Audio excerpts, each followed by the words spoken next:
I would be the first one to fall off this situation, I'm sure, right? So I'm the CEO of ASDAN, which some of you may know. We're not just an awarding organisation, we are also a charity that really focuses on equity in education. I spent my previous 16 years before joining ASDAN last year as an executive head, predominantly in SEND settings in various parts of the UK. And I really learned around what inclusion and equity looks like, so hopefully we'll be able to really have a good conversation this afternoon and talk to you about it. My name is Carrie, I work for BeyondAutism. I'm an outreach consultant and a behaviour analyst, so my job entails going up and down the country, all the way up here sometimes to Birmingham, but we're mainly based in London. And we support schools, whether that's maths or specialist schools, mainstream schools, to understand autism a little bit better. That could be from the basic autism awareness all the way to more bespoke kind of training specific to a child or a cohort of learners. And yes, so today we're talking about finding a way for all learners to achieve and shaping a system that works for everyone. And it's obviously a running theme if you've gone to Sir Martin's talk and then to several others around the NEC today. But we're hoping that we've found some ways as well within our kind of occupations to have luck with that. So Melissa, do you want to start with your question? There was supposed to be three of us as well, and we're going to blame the third person where it's from. So for me, one of the things I'd really like to cover during this session is around that real opportunity around bringing therapy and inclusion into the core of teaching, so not as an add-on, not something that's kept in the margins, but really embedded. So through my headships work in mainstream environments, it was so important and pivotal to us to really look at that. So we know it works. We've seen classrooms change where the therapeutic thinking, language and inclusion is woven into each and everyday practice. But my question really is, given how do we give the workforce permission to that? So there's lots of conversation that's happened here today and over the last decade, I think, around CPD and a course about this kind of add-on kind of way of working. I've kind of advocated with various policy groups around why does every secondary school in the country not employ a full-time educational psychologist, a full-time speech and language therapist? Why isn't there devolved funding that allows that to happen? Not to work with the young people, but to support that workforce, develop their skills. One of the best practice I've seen is where blank questioning goes back into the classroom through a teacher and really embeds itself in with good quality pedagogy. Because we know that works no matter who the learner is. How do we give the workforce permission to be able to do that? Yeah. So my question to you around that is, are we thinking about therapies just from a therapeutic lens such as mental health practitioners, or are we talking about speech and language therapists, occupational therapists? What do you do in that setting? So really, the way I've always worked and the way I've seen it really move forward, so even through school improvement work that I've done, where I've gone in and supported school and then stepped back into my own building. So really seeing how an educational psychologist can help the thinking. Reflective practice is so important in therapy, but we don't do it in education. The workforce that actually work with such a versatile range of learners, I say versatile because I think it's more positive than going down a diverse route. We see in practice when that work happens and that reflective practice is put into a school setting as a normal way of working, those teachers really flourish. And they flourish because when they go home each day, they've got something, they've nailed it with that learner they've not been able to get to, they've not been able to reach, and they haven't had to give that learner a label. They've actually found a different way of working to empower the agency of that learner. And speech and language therapists are amazing people. They always help me be able to really move things forward. When I'm talking to the teachers, let alone when I'm working with young people, just understanding what reciprocating information is. I don't think we give teachers enough credit that they do understand that. They do know how to build questioning, even if they've got 30 young people. Rather than asking them to target the 6 that are finding it harder and missing those other young people who might not notice finding it harder, the strategies that they can give the teacher, not for that person, but the way in which they use language themselves. I've seen it work amazingly, and I do think it's something the government needs to really pour in and stabilise our workforce with. And sticking with the theme of language, I think something that is important to bring about is just the way we use language. I think we're talking about inclusion, we're talking about the way our learners are spoken about in terms of being respectful, taking away language such as problem behaviour or behaviours that challenge, so that it's not with the child, it's not an inferred fault with the child. And I think when we have the multidisciplinary framework with speech and language, OT, we can have a bit more collaboration about dignified discussion around the child, and also having that discussion with the child as well, making sure they're part of the narrative. In terms of my line of work, we work with a lot of CAMS professionals, so we would be engaging in a lot of team meetings that would be with the school, but also around different stakeholders. So we're looking at engaging local authorities, we're looking at engaging myself as a team behaviour analyst, looking at from a therapeutic lens, and looking at it from understanding that behaviour is trying to indicate something, trying to communicate something. So, yeah. When you go out and do your work, how much involvement do you have around community? So there's been lots of conversations this morning around community and that kind of tripartite stakeholders, like the Department for Health, as well as the kind of social care links with each people, and then education as the add-on for autism. How does that look in the work you do? It can be varied. So I have some individuals that are on education healthcare plans, and obviously when we read that legal document, sometimes you're faced with provision that can't always be met by a school, leaders that are obviously struggling to put that provision in place because funding isn't there. But in terms of engaging that network, that's what's really important. Even getting everyone into a room just to say, this is what we can provide from a health perspective, this is what we can provide from social care. And oftentimes you'll find that everyone's probably reaching towards the same goals.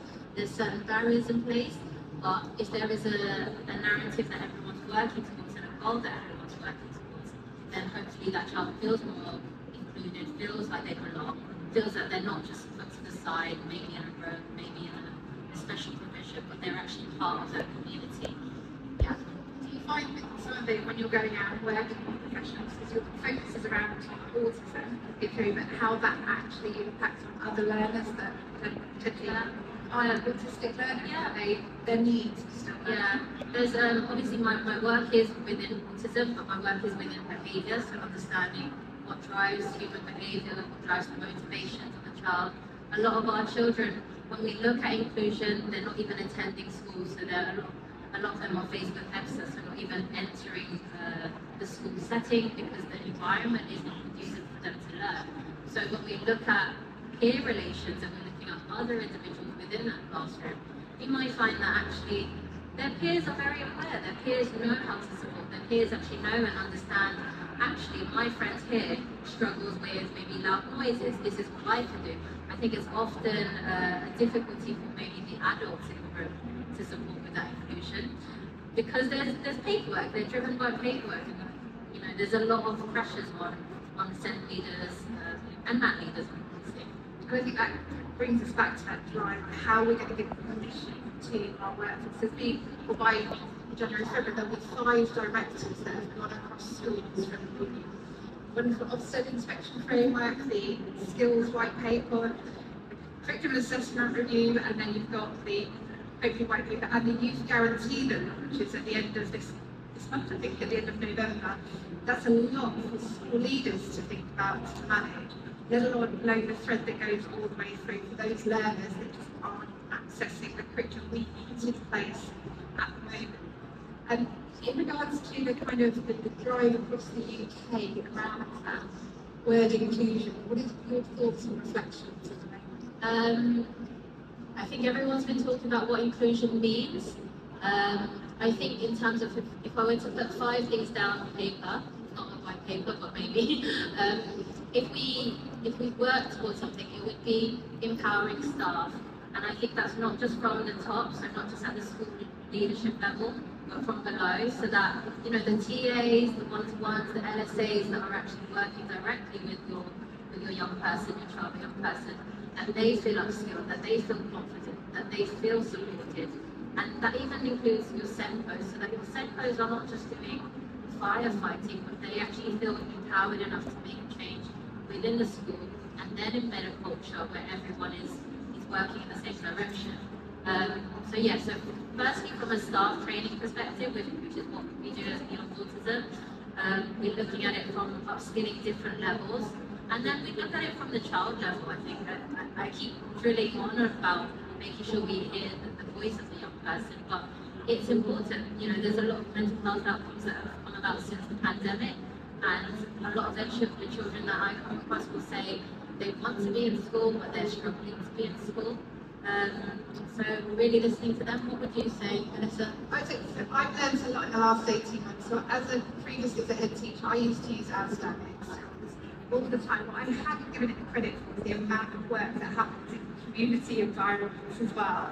And I think that's been really interesting for me. And then if I go back to reflect on the conversation that you were in here first thing this morning, and that conversation about the white paper, that actually every young person that comes through our school doorway comes from the community. And what we do at the end is we put them straight back into that community. But in the middle of it, because of those directives, because of the way schools have had to over the last 20 years really narrow themselves down to fend for themselves in essence.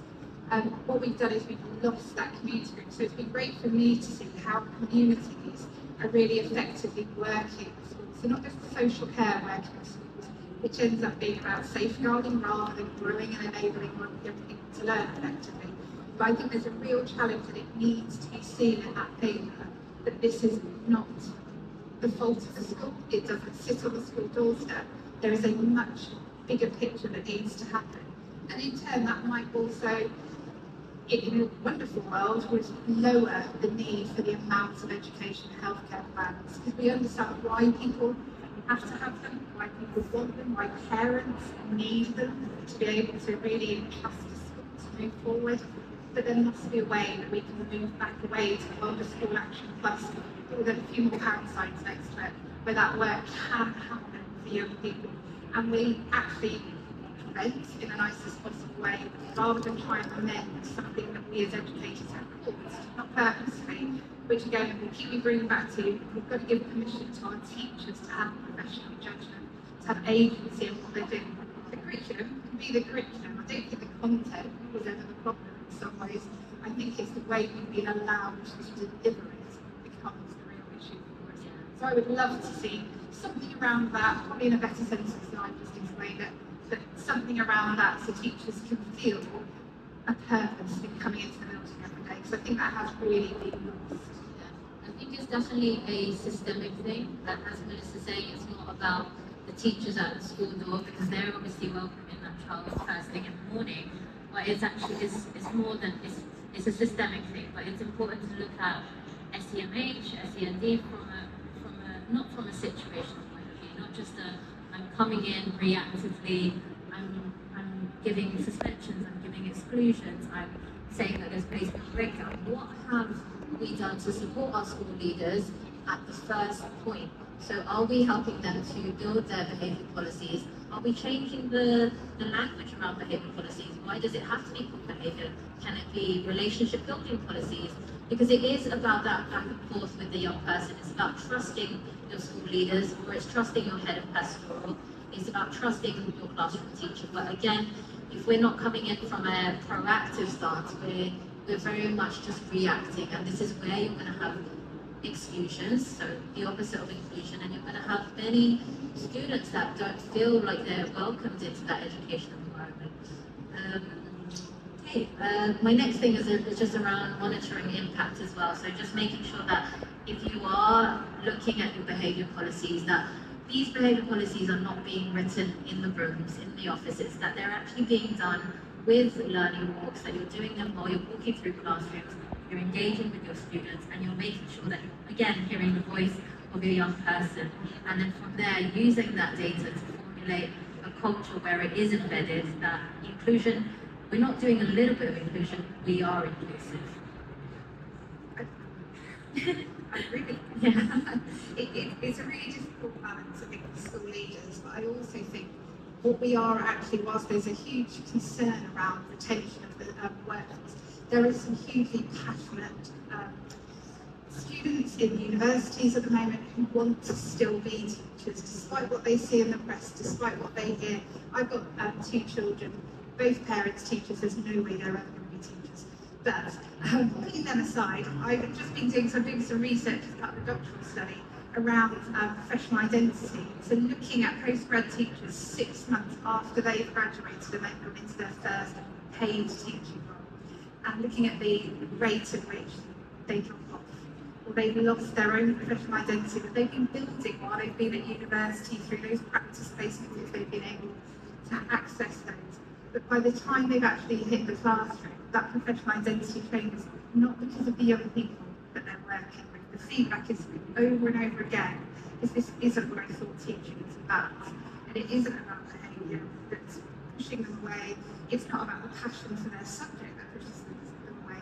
It's the fact they aren't able to deliver it in a way that every young person in front of them is gaining and seeing that progression. I know when I first started teaching, it was amazing to go into a classroom, be really nervous, even when you're qualified, and kind of journey your way through this lesson just to get to the end of it, and then walk out thinking, I can't believe he answered that question at the end. I can't believe he thought about that, and I could see it happening in front of me.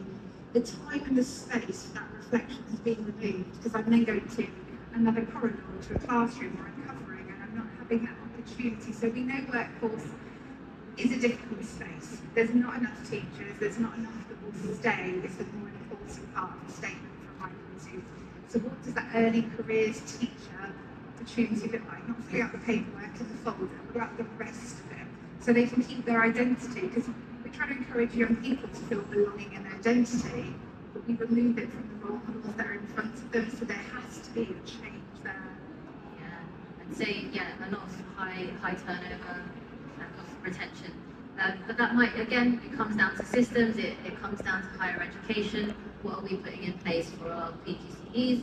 What are we looking at there? Can we go on to my question? Yeah. Okay, so my question is, as a behaviour analyst, I work with the belief that behaviour is a form of communication.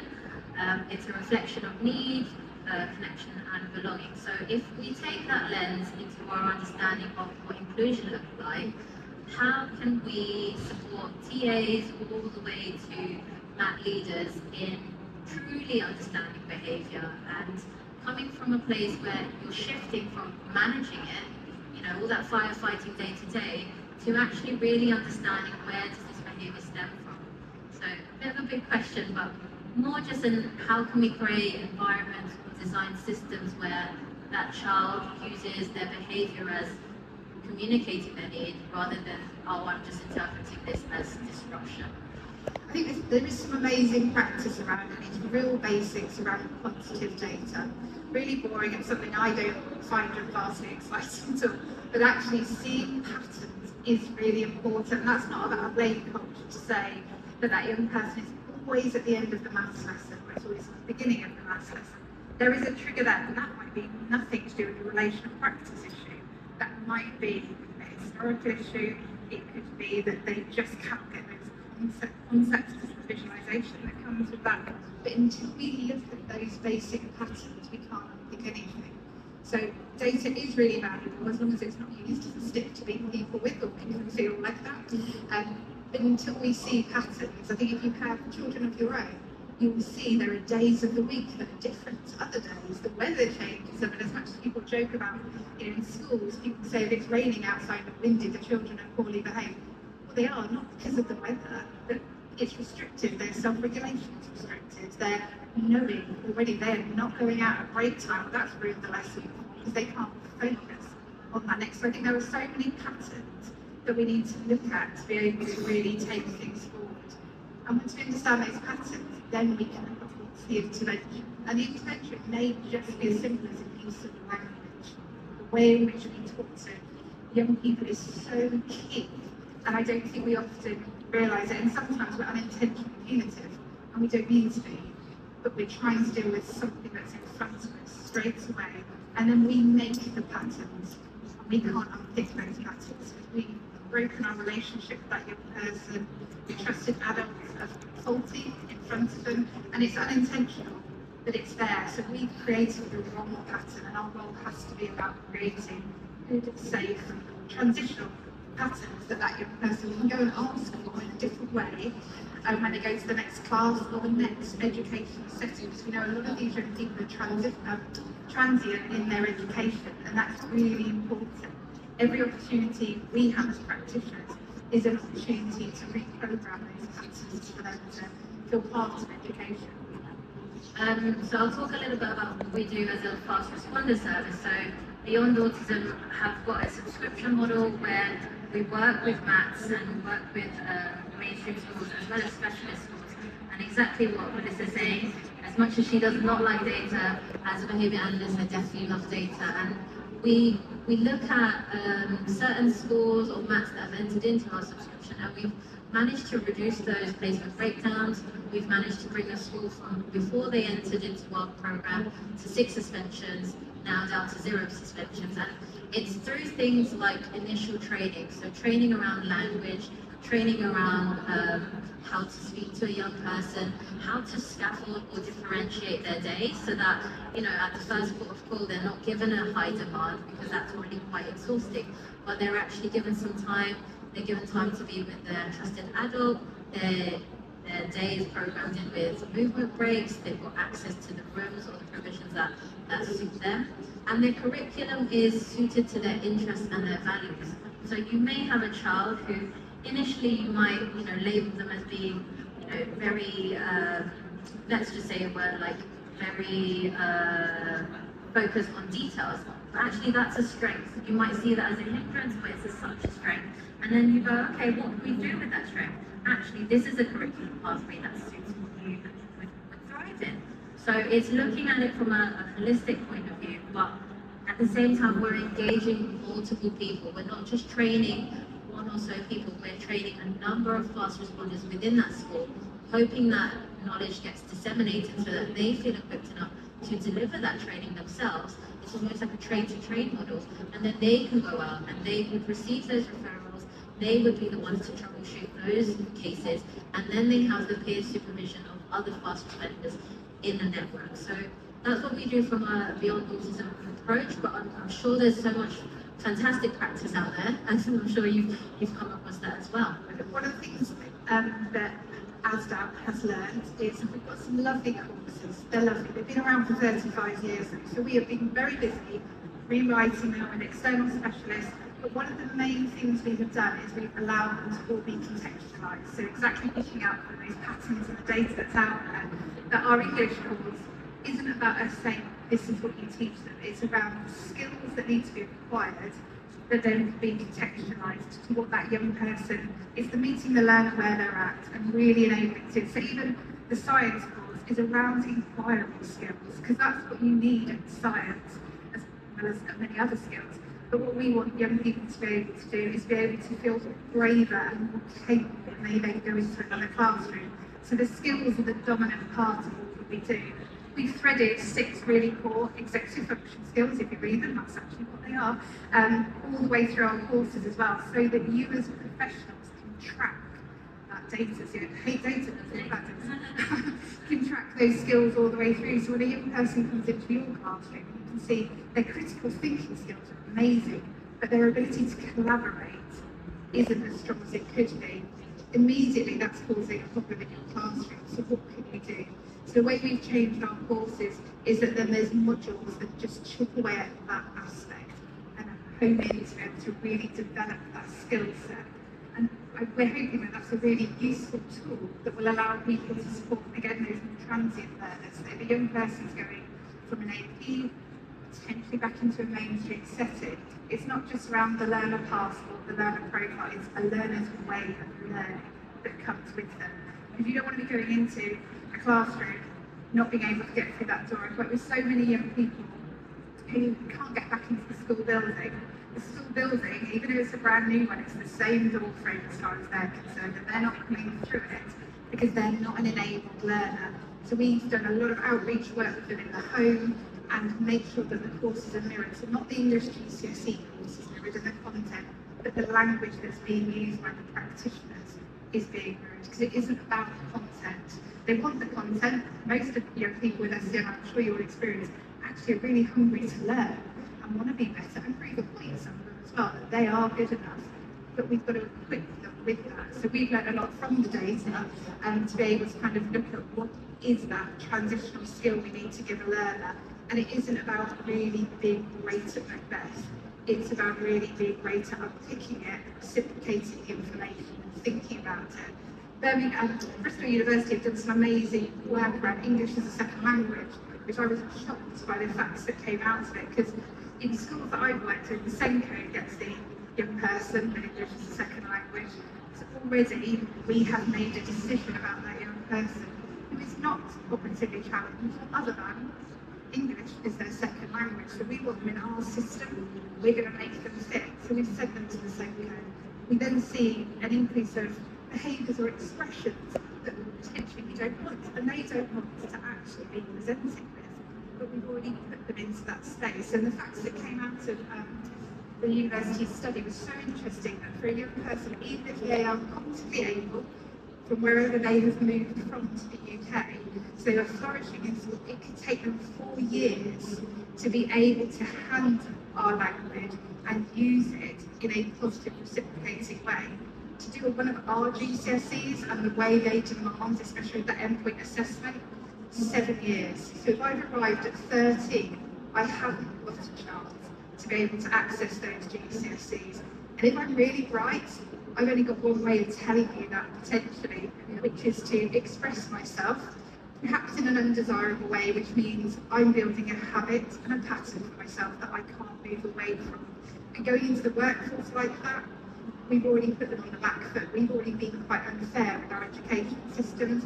So that'd be another thing I would love to see, some work around that in the white paper and some guidance on how all stakeholders work with those young people who, you know, super intelligent, bright young people that I've worked with, but they've needed really bespoke support and an education healthcare plan that they potentially didn't really need. They just needed some really robust investment, human investment in them.